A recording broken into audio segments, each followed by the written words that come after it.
Okay, hey, it's Kennedy May. I'm gonna film episode 3 of How I Died. I keep telling myself, like, oh, the hard part is over. The whole thing is kind of hard. But when we left off, I was on my way to the hospital. So in this ambulance in this small town, they take me to this hospital. And they take me into it's a small hospital, so like this, not storage, but kind of storage room. There was a bed in there.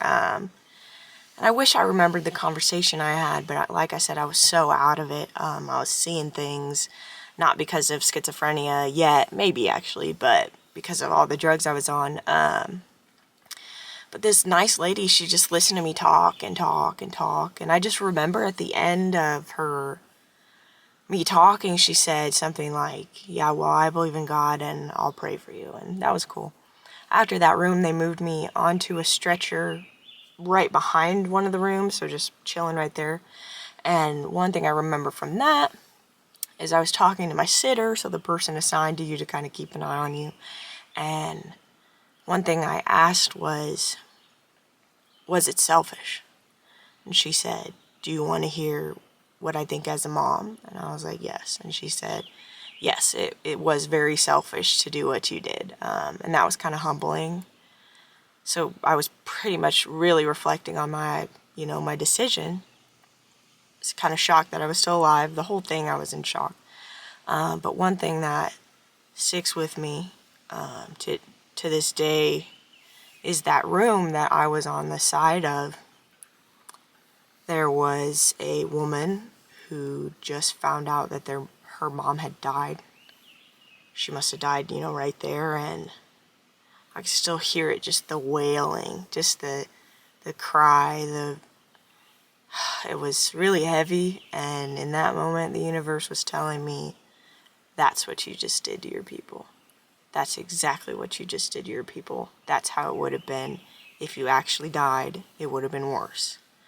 So that was a very heavy burden to bear, reflecting and having to be immediately faced with my decision.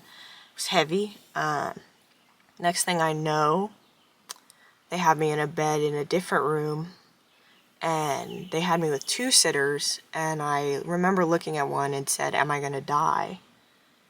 And she said, no, you're fine, you're fine. And she said that with her eyes welling up and a tear rolling down her face. So that kind of made me worried. I was like, you know what?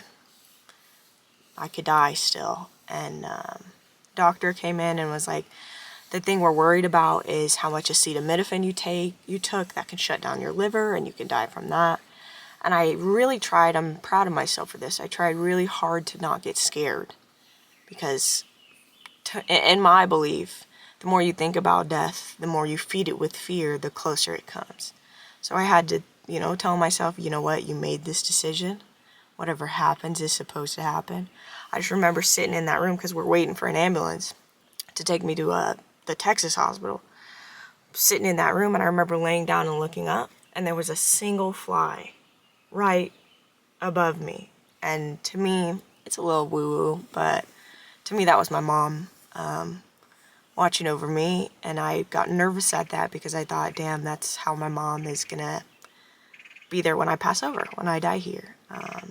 And there was rumors of them bringing a helicopter in to fly me over, so that was scary. But eventually they loaded me onto a stretcher and into an ambulance. And I remember the drive was kind of crazy. It was an hour away. My camera died, so I'm back. The drive was an hour away. And I remember I really, really had to pee. And so they pulled over and let me pee. And I'm thinking, like, I'm gonna die. Like, why are we stopping? But then I remember I also said, why aren't the sirens on? And they said, if the sirens are on, you're in big trouble. So that kind of gave me, weirdly, like a little peace of mind. But I remember asking the EMTs, I was like, what are your titles? And they told me, like, oh, I'm a special whatever, talking about being an EMT. And I was like, no. What are your titles? Are you a husband? Are you a dad? And that opened up the conversation, and we had like a good conversation.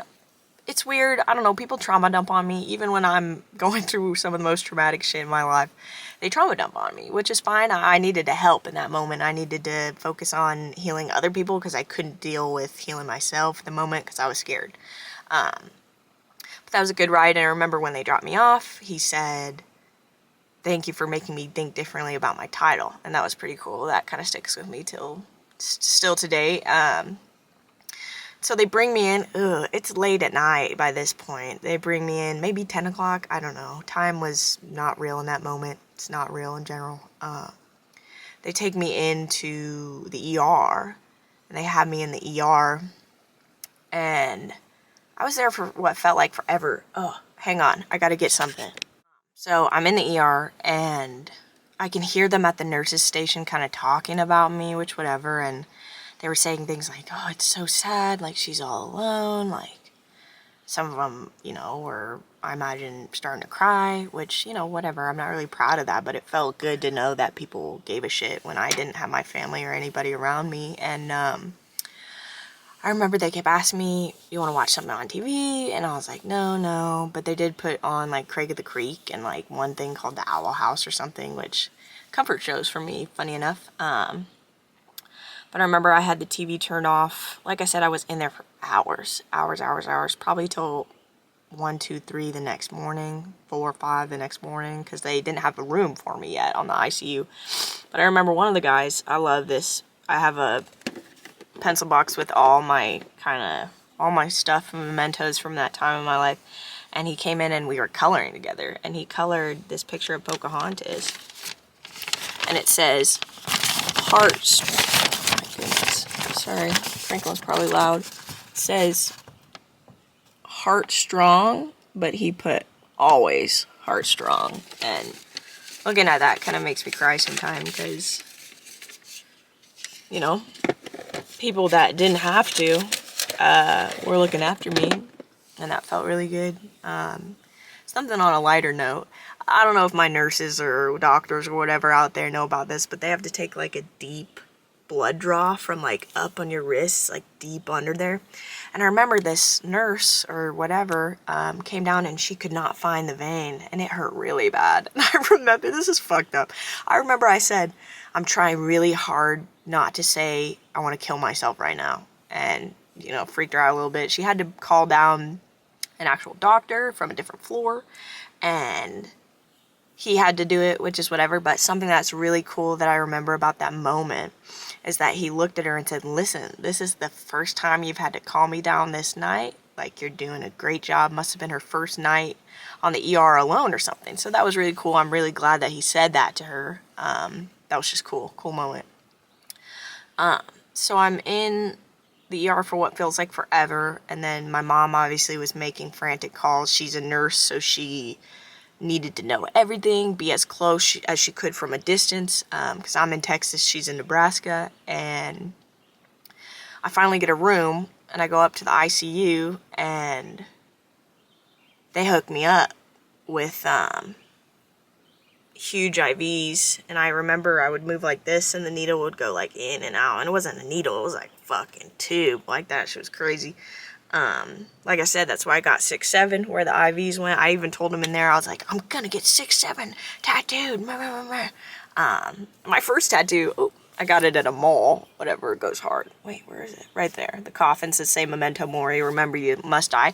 But these were the next tattoos. And I'm gonna start it again and tell you the chapter of the ICU experience. So, bye!